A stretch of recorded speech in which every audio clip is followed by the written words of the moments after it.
Once more, wherever you are. What's going on, everybody? Welcome to the Coffee Q&A. I don't really know the words, but today we're here talking about what is this called? The Titanic blend coffee from Belfast Coffee Roasters of Northern Ireland.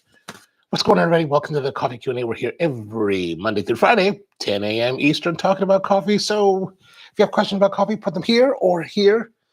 If you're watching the replay, what to put them here. But if you're watching now live, put it here. So I got this coffee because my friend Matt took his family down to Pigeon Forge, Tennessee to go visit Dollywood. And while they were there, they noticed that there's a Titanic Museum. And he was like, what? There's a Titanic Museum? Why there's a Titanic Museum in the middle of Pigeon Forge, Tennessee is beyond anyone's guess. But evidently they have two locations. There's one in Pigeon Forge and there's one somewhere else. I don't really know. But he was, where he's also in coffee. And so he was like, hey, man, I got this for your live stream. So we got the Belfast Titanic blend. And we also got a little bit of, we also got a mug. He got a mug. This is a mug, a replica mug, of course, not the actual mug from the White Star Line's Titanic. These are the third class mugs instead of the first class, right? So we wanted to see how regular people on the Titanic drank coffee. Mom, good morning to you, man. Keone, a lot to you as well. So on the Titanic, evidently the Titanic, compared to its sister ship Oceanic, they laid the foundation in Belfast in 1909. They finished it and sailed it for the very first time on that tragic voyage in 1912. So it took 3 years to do that. But compared to the sister ship, the Titanic actually had proper dining rooms for third class. Evidently on the older ships, the third class were just kind of like divided with curtains so that people would eat. So they even say in some of the things I was reading that it really gave the third class passengers kind of more of a sense of place as a dining room to actually sit down and dine rather than, just the cattle that they really were back then. So I couldn't find too much about how they actually brewed. People speculated they probably did like some kind of dripping or percolation or, urn type of brewing, especially on that ship where it would be in the third class where you'd be, making coffee for a lot of people. But evidently when they set sail in 1912, they were carrying 2,200 pounds of coffee, ostensibly to feed the guests for their journey across to America. So, but I thought we'd try this. And so what do they say here? It says the Belfast Coffee Company says that inspired by historical threads of the Titanic and the rich culture of Ireland, this unique blend captures the essence of the ship's legacy and the deep-rooted traditions of Irish coffee craftsmanship. Immerse yourselves in the depths of this extraordinary coffee, where each sip is a voyage through the carefully selected beans from the world's finest coffee region. Just as a Titanic was a masterpiece of engineering, our blend is a masterpiece of coffee craftsmanship, meticulously roasted to perfection. The dark, intense notes pay homage to the deep ocean that cradled the Titanic on its maiden voyage, while the subtle hints of caramel and a touch of smokiness evoke the elegance of the ship's grandeur. I can't help but reading this and say that the intense notes pay homage to the deep ocean that cradled the Titanic, but also now envelops the Titanic. I can't help myself. So the design is illustrated by a local artist, the Wee Fella, and you can find him Wee Fella Print Shop. And this is also available online. You can actually buy this directly from Belfast Coffee on their website, or if you go to the Titanic Museum's website, I have both links down in the description. You can also order it yourself. These are evidently limited edition traditional Irish coffee. I didn't know what that meant, traditional Irish coffee, but it's ground for French press. You can see here is the Titanic. Empty Head says, huh? Did they really? Yeah, they really say that right here. It's right there. And then pay homage to the deep. Yeah, you got to pay homage to the deep ocean. I don't know. The Belfast. I was a little bit. You know what? My knowledge of Ireland is not very good.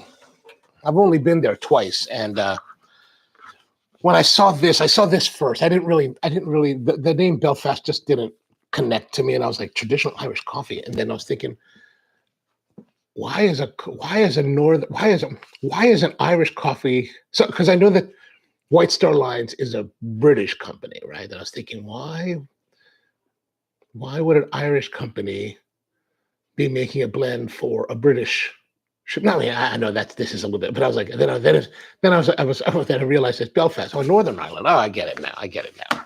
So evidently the tenuousness, I guess is the best word, runs deep. Anyway, we've got this White Star Line mug, kind of nice. Evidently, this is not just for coffee. This is the kind of mug I think they would have used for any kind of beverage.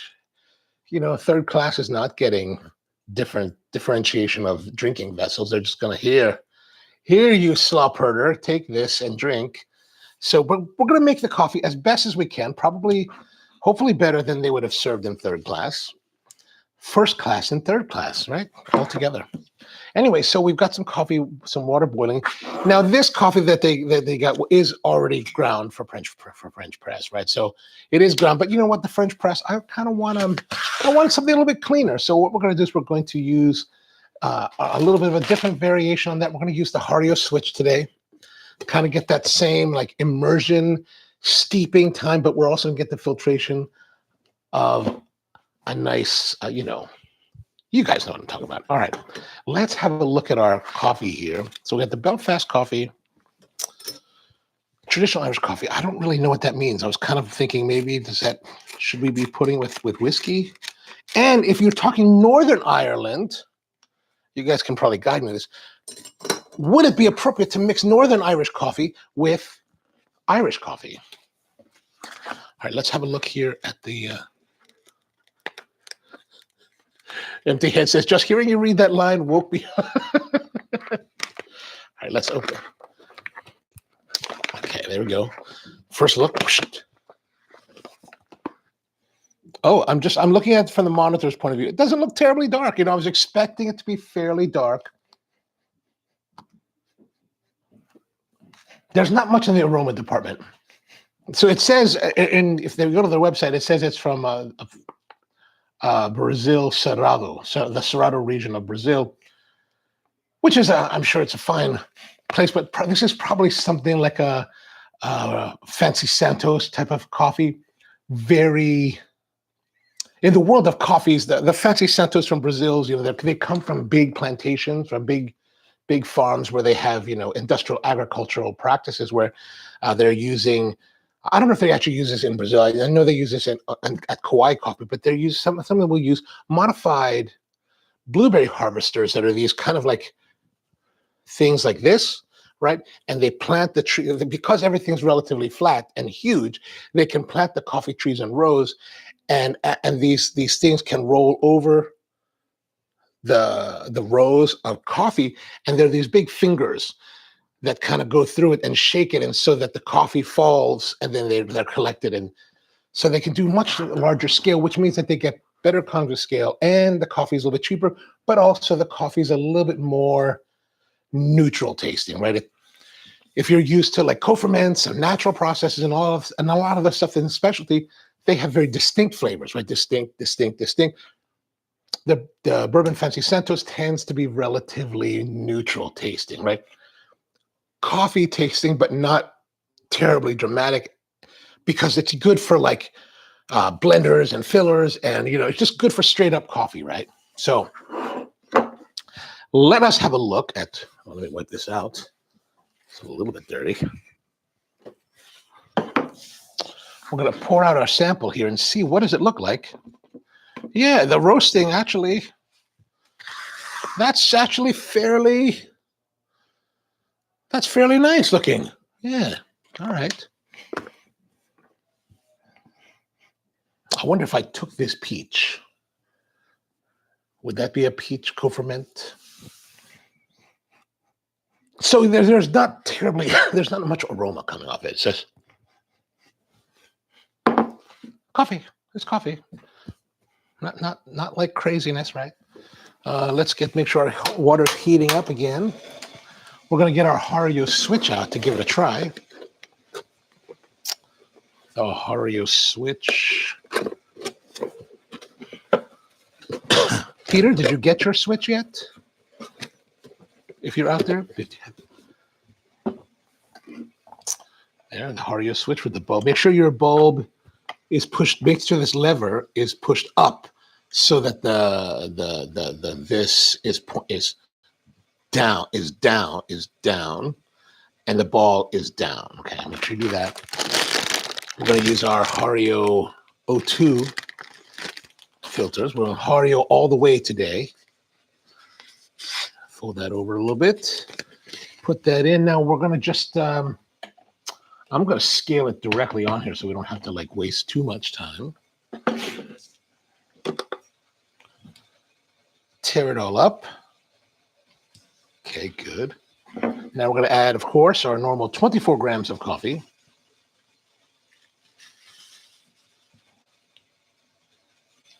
$14.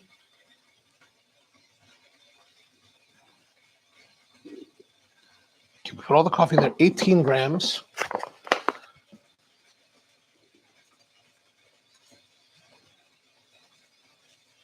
$24. All right. That's good.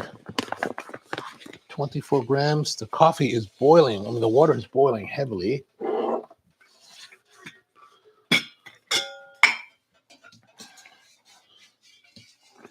Transfer that. Whoop.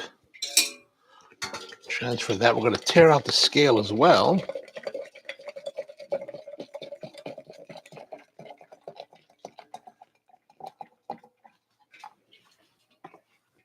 Again, I like to fill the, oh, you can't really see that there. I like to fill it fairly full. That way we get a good mass. I'm going to let it sit just for a second. Just let the temperature come down a little bit. We're going to need our timer.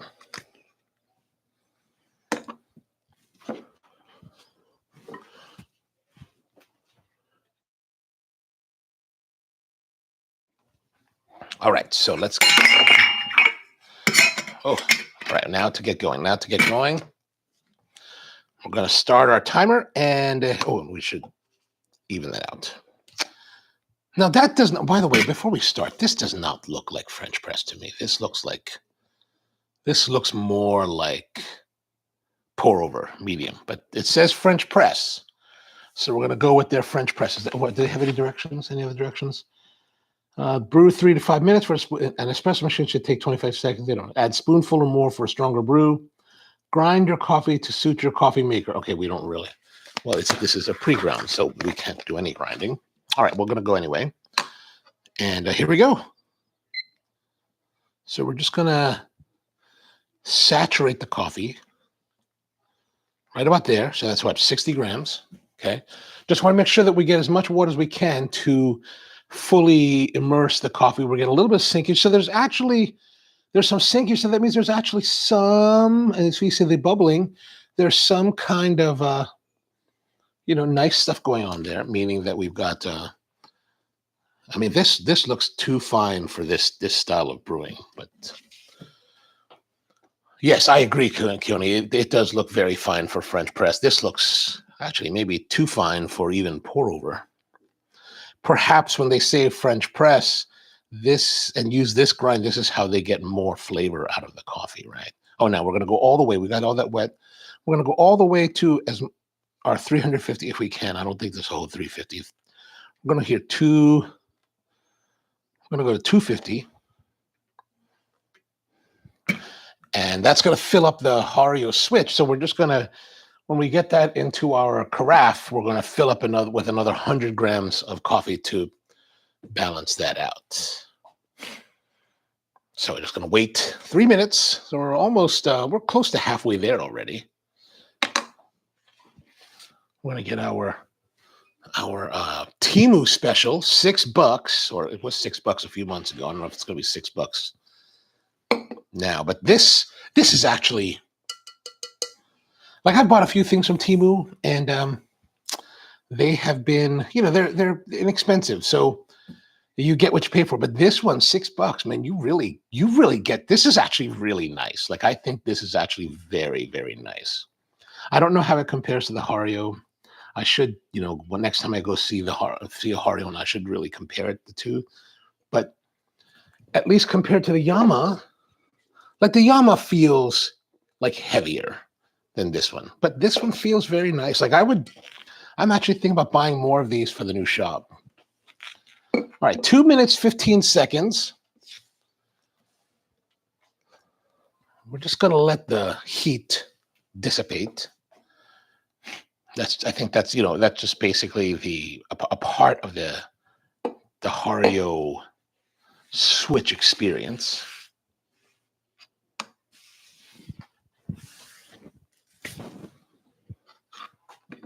Peter, how are you, man? Namaste to you.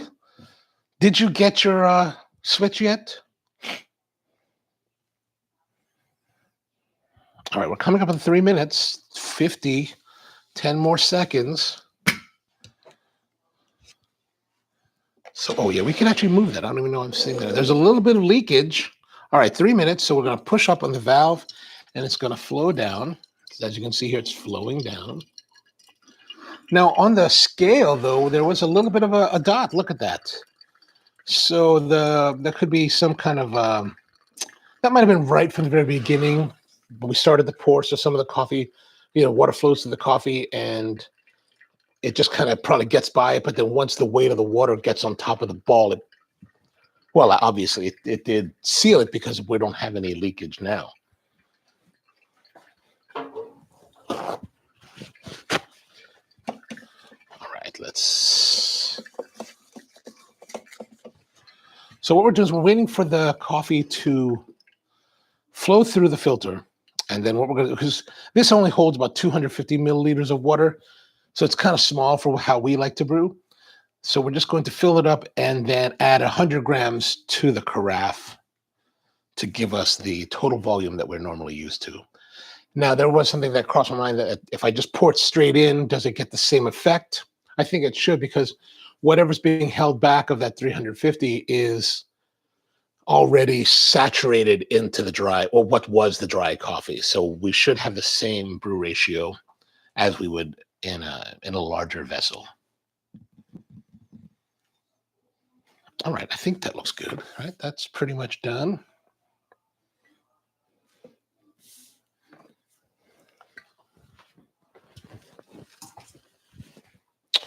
And we've got our coffee there. Let's put it back on the scale. We're going to tear out the scale and then add, okay, so we're done it just took a little bit over 4 minutes, maybe 20 seconds to get it totally brewed. So definitely tight, like that's definitely a sign that the coffee was a bit too fine for this style.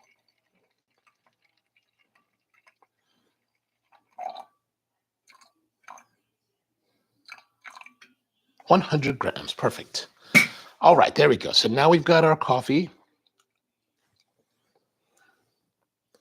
We're back to our translucency. Or this is a little bit, this is not as translucent as some of the other brews, but a little bit, definitely more translucent than yesterday's Nanyang coffee from Chuan Ho. All right, so let's have a smell.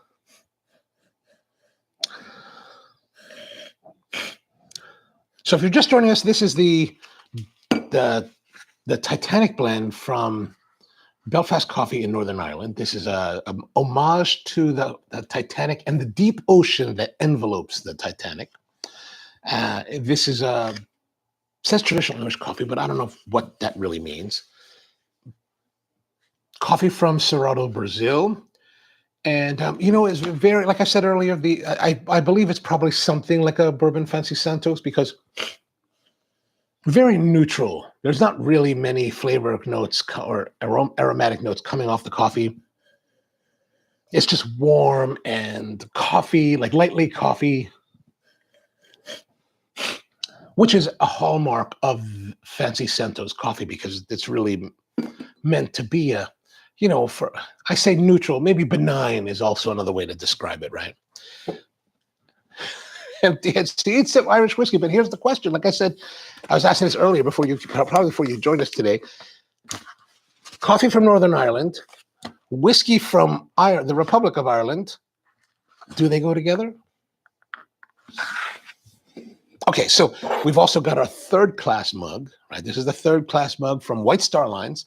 As you can see here, the White Star Lines is here. It's a kind of a bulbous shape, good size, 11 ounces they say on the map.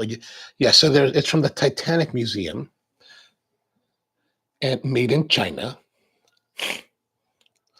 But yeah, should be kind of. Oh, I should rinse it out, shouldn't I? Well, whatever. Let's do a little bit of rinse. I don't want to preheat the cup. And I don't want to preheat the cup because you know what? In third class, if you were just a dude in third class with your family trying to make it to America so that you could start a new life, you would not get a preheated mug. You'd be getting whatever they gave you. All right, let's pour it out. Let's pour it out. Okay, so now why it's here? Why the logo is here instead of on the side? I don't know. I wonder what that was all about. Like, I wonder what the conventions were for printing. Now, if you look at if you go to the museum's website, they do have reproductions of the first class cup and saucer, and I believe they're on this side. All right, let's pour.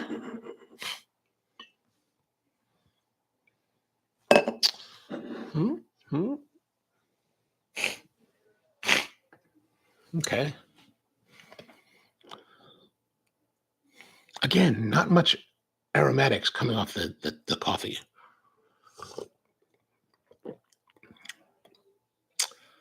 There's a bit of bitterness.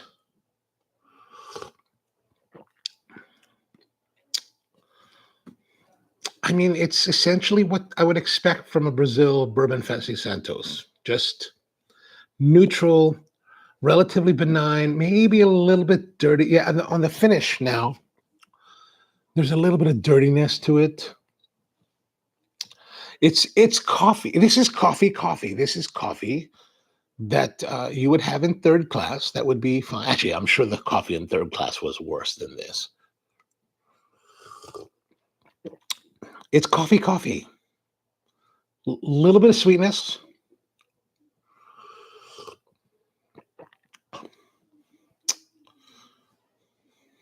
Some bitterness, some sweetness. Body, good body. It would be something that you could add cream and sugar to and be perfectly satisfied with. This what I would say is a coffee that would satisfy an average coffee drinker, right? Like if you're just looking for coffee, maybe to go with, like, I don't know, your donuts or your gruel in third class, then this would be perfectly suitable. If you're looking for flavor experience of, like, I don't know, co-fermented peaches and all that kind of stuff, or natural blueberries, this is not going to satisfy you. You'd be like, oh, this is just. I was going to say this would be Drek, but it's not Drek. I can't. But that was a misspeak on my part. But just that I would, as someone that would be extremely into some other kind of flavors, it's perfectly fine. It's perfectly fine. Reminds me of the place I went to eat on Sunday. Perfectly fine. Good. Not exciting, but good.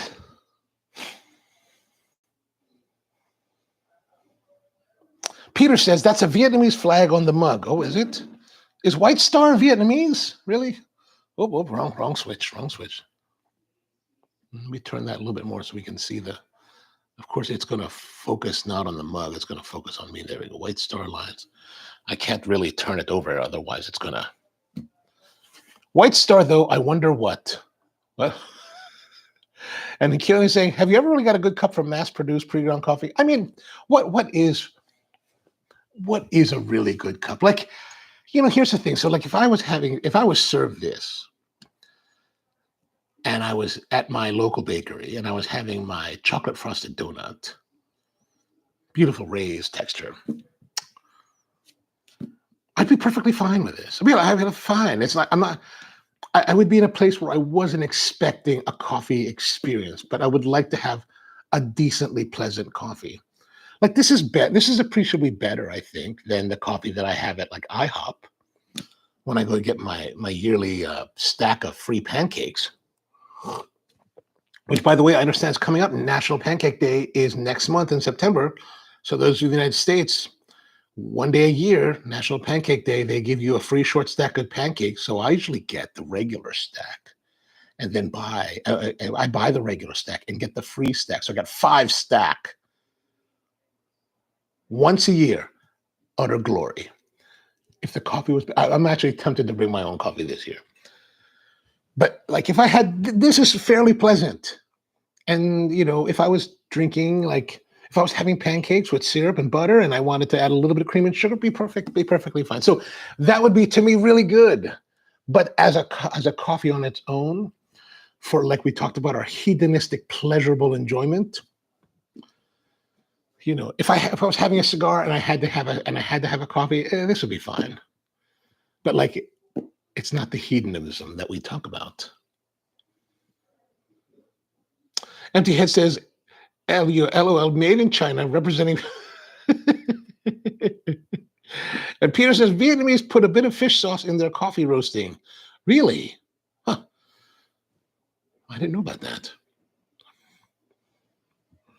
I'll have to reach out to some people I know in Vietnam and ask them what they think. I mean, we just seen and tasted sugar and butter in coffee. We know that people put eggs in coffee. I've heard people put eggshells. Oh, that's for me for clarification. So fish sauce. I mean, if you put salt in the coffee, it helps enhance the flavor. So a little bit of fish sauce, that could work. We might have to try that. George says, I wonder how many of the occupants of the lower berths taking passage from the UK to the States would actually be familiar with coffee as opposed to tea. Oh, that's interesting. I don't, you know what, one thing I didn't look up yesterday was how many people were on the Titanic. Maybe one of you guys know how many people were on the Titanic. They brought on that voyage 2,200 pounds. So just over a ton of coffee. And I believe it was to serve, not to transport. I mean, actually a ton of coffee for transport is probably very small, like green coffee if you're shipping it to the United States. Anyway, yeah, I don't know. I don't know. I mean, it makes sense. You know, a lot of the third class probably only drank tea. That'd be a lot of coffee for the fancy pants people upstairs. Peter says, yellow star, Vietnamese flag. Oh, yeah, but it's white star. Huh? And, you know, in 1912, White Star Lines, does that pre-exist? That pre-exists the establishment of Vietnam as its own nation. I mean, yeah, of course, because there was a war. There was a war fought for that, of course. So I don't know. I will not delve into the politics of Southeast Asia today. Maybe tomorrow. So this Titanic blend, not bad. I mean, if you're at the Titanic Museum and you want a souvenir, it's probably worth buying, maybe. But if you're a coffee person who has in your home collection beautiful coffees, you will this will not suffice for you. This will not suffice. Like I would not tell you to go out and buy this because I know you guys are all like have nice coffees, and this is a pleasant coffee, not a nice coffee, right? Like nice at your levels. But most of that load of coffee would have been served to the stateroom passengers who reasonably expected to take coffee more than once a day. Well, I mean, I would imagine that's true. But what I read online was that they serve coffee as well. I don't know.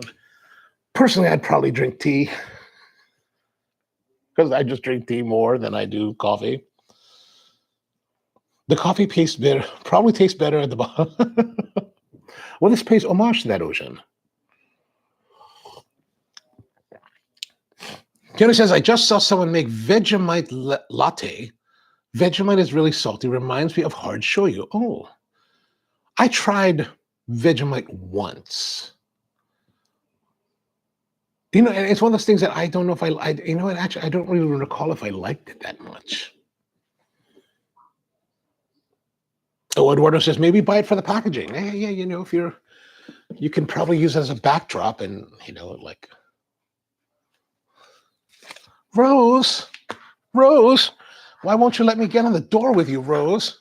So I don't have to die in this miserable cold water.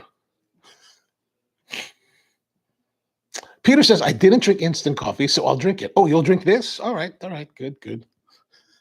I remember years ago when I was quite a bit younger, way before I got into coffee. I was in the Philippines, and they love what's called 3-in-1 instant with, of course, instant coffee, cream and sugar, powdered cream and sugar, and artificial powdered cream and sugar. And I kind of enjoyed it back in the day. I was like, it's not bad. Kimmy says, I never saw the movie. The movie. It was an epic movie. Epic. I knew a bunch of people that worked on it, right? And like, from my perspective, it's like, of course, a lot of America loved the movie, but from a motion picture side of things, like technically, it was. They built like half the ship, and they built it so that it would move, right, on a big pool, and then they built the stern so that it would tilt, so that when you're actually looking down, or there's they mount the camera on the stern of the ship, and as it goes up, the camera's tilted. Well, it's just not really. It's technically tilting, but also technically not doing anything except remaining static. So as you look down and you see these people, I mean, they're really hanging on. They're tethered onto the pieces of the ship, but they're really hanging. You're like, wow, that's actually really, really kind of cool. I kind of like that. But the movie, of course, the movie is very successful. But the part I was talking about with Rose, so the fictional story is that this guy from the third class, right, somehow meets a posh girl in the first class. And they fall in love. They make love in a car, in the cargo hold, and do all that. And then the ship sinks. And as the ship goes into the water, or after the ship sinks, Rose, what's her name? Not Claire Danes.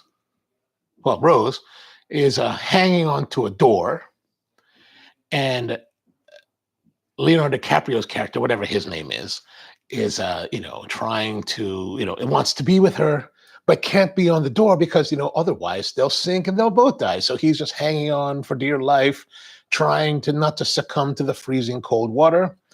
And eventually he dies and she lives on. And then you fast forward to the very end of the movie, and Rose, much older, is reminiscing about that event. So that's essentially the entire movie. And then the big thing is that somehow they get onto the bow of the ship, and you see that iconic shot where they're doing the flying scene. Now, if you've ever been on a cruise liner, most times the bow is off limits, even to like first class passengers, much less third class passengers, who are essentially relegated to be the scum of the earth by everybody along the way. Kate Winslet, thank you very much. Thank you. James Cameron is an inspired director when it comes to technique. Yeah, he's really good. What I really liked also is that I don't know if you said why I'm thinking about this because for Titanic they did a lot of physical effects, right? And visual effects, but instead of. And I was watching that new Axel Foley movie, the Beverly Hills Cop, the most recent one. And I remember watching that, and I'm like thinking, wow, they're really, and it turns out they really shot it like they did in the 80s, so that most of it is practical effects rather than generated effects. Even like the helicopter scene I was like, because I'm watching the movie, and I was like, that looks way realistic. Like when you watch like movies that are CGI, like the way things fly, sometimes it just doesn't look right, but then and they do things that are almost impossible to do in physical reality. That's why when I was watching, I was like, wow, that really is like, it was a great if you like 80s buddy cop action movies, Axel F was really good. Kelly says, now I got the Cliff Notes version. I don't really, you don't need to. I've just saved you 3 hours of time. I mean, the only time you want to watch that is if your wife wants to watch it and you want to win points, then maybe you have to sit down and watch it. But there's love. And then there's, what's his face? George, the guy, the bad guy. There's, of course, the guy that wants to marry Rose. He's a posh guy too, but he's also kind of a jerk, right? Like, what was he? The guy, I think George will remember the guy's name. But once you know the guy's name, you're like, oh yeah, that guy. He plays great villains. Like he plays great antagonists. So there's that guy. I want to say that Maggie Smith was in that. Down Maggie Smith, who I love to watch. Like I remember first watching her in when she was the aunt in the movie A Room with a View with Helena Bonham Carter, who, by the way, in that movie I was totally in love with. 1988, I'm there. I'm like, I'm totally in love with you. I'm totally in love. But Maggie Smith was she was actually the older cousin, but she was always kind of the irritating one. But I loved it. DiCaprio, yeah, no. Billy Zane, that's it. Billy Zane, yeah, Billy Zane. Gosh. Yeah, DiCaprio's good. Gloria Stewart played Rose that's who played Rose. I kept wanting to say, I know it wasn't Maggie Smith, but I kept wanting to say that it was. But Maggie Smith today, I think she looks kind of the same, like as she did in A Room with a View. Like she's like Judi Dench. They really haven't aged much at all since the 80s. They look kind of the same. Although I saw a picture yesterday that reminded me that, what's her name, played Morgana Le Fay in Excalibur, Helen Mirren. And I was like, oh, that's right. She played Morgana. And I don't know. I was looking at the picture of her, and she was beautiful when she was young, of course. But like when I think about her in the movie Reds, I was like, oh, there's something very, very attractive about the more mature woman. I was like, oh my. If you like Maggie Smith, you should check out Lovage and Lettuce. Oh, okay. I haven't seen that. Well, the only movies that I can recall with Maggie Smith are, of course, is that the Room with a View. There was something else I saw, and of course the Harry Potter series. I liked her. I enjoyed her in the Harry Potter. All right. Well, that's pretty much it, I guess. The Belfast coffee, very neutral, easy drinking. It's not controversial. Like it's not a dirty coffee. It's not a defect-ridden coffee like I would have expected. I was kind of expecting that maybe there'll be defects in it. It's fairly clean, fairly sweet, good body, relatively neutral tasting. Like it's not dramatic in any particular direction. Right? It's not dramatically bad. It's not dramatically great. It's just, we talk about these things that are like, we just want just coffee. This is just coffee. Yeah, that's pretty much it for today.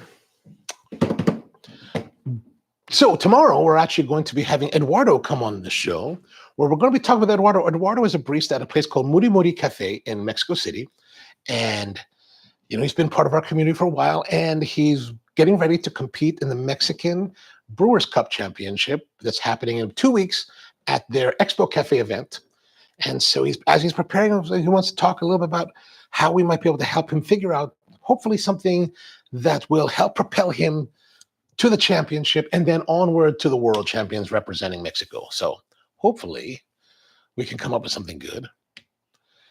Oh, George says, if I bought a bag of that coffee based on the package, I would expect it to taste of whiskey. Well, yeah, I mean, it does say traditional Irish coffee. And no one has answered my question, by the way. Before we run off, but no one has answered my question about whether or not it's appropriate to use Irish whiskey in coffee from Northern Ireland. I don't know. I don't want to offend two nations of peoples. Let me see. I think I have some. I'm sure I have. Oh yeah. Here we go. We should at least try it, and just to see, since before we sign off here and see what it's like. Now, Irish coffee. I have some Jameson, right? I'm going to continue on just a few moments. Sorry, I know I said we're going to take off, but what is a morning without drinking? I'm going to put a little bit in here just to see what happens.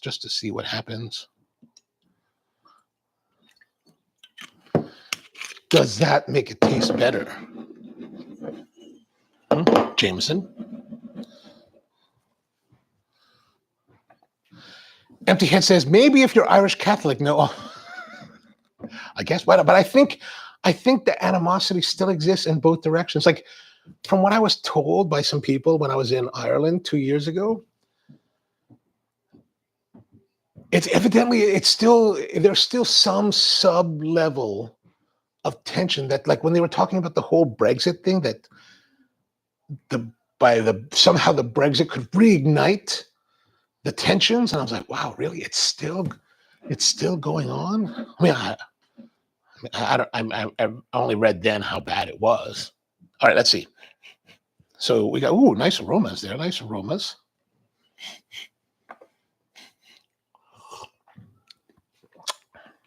Now, Irish coffee, I don't really know much about Irish. It's supposed to be sweetened, is that right, or not sweetened?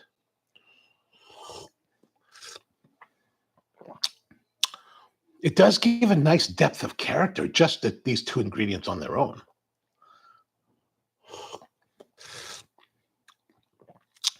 Well, maybe we should just try sweetening it to see what happens. I do have a little bit of sugar still down here, so.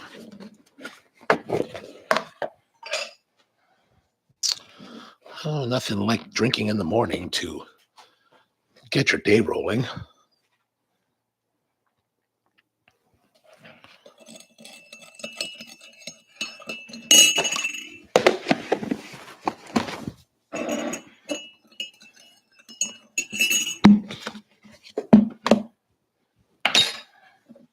Okay, so a little bit there. Kira says, I think they use, I know, that you're right. I just don't have, I'm unable to conjure whipped cream at a moment's notice at the moment.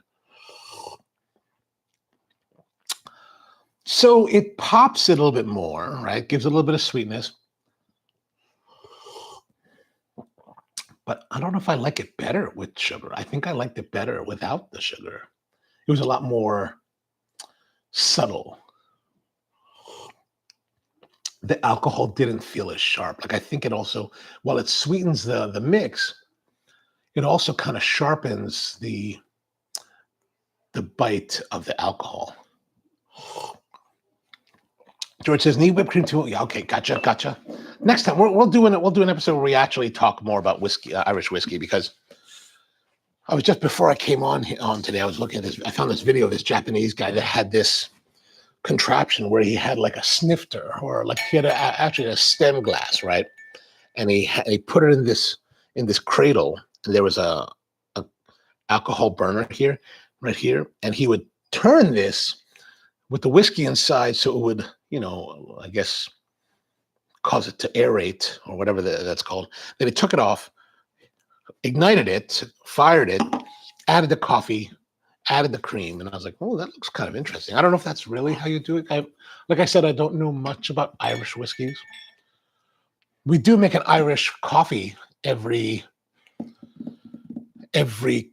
St. Patrick's Day at Spro. So what we do is we take the coffee, we roast it. There's actually a video on the Spro Coffee channel about how we do it. But basically, as the coffee comes out of the roaster, we spray it with, we used to use Jameson, but a few years ago we switched to using Teeling. I don't know why, I just kind of liked it.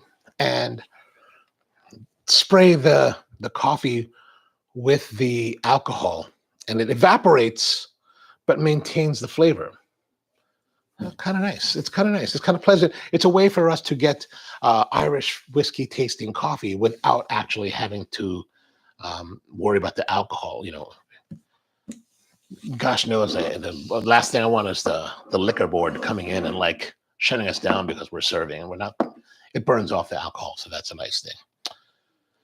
Peter says, like a Vienna coffee. See, there's more coffees that I still don't understand, and that's another place I really want to visit is Vienna.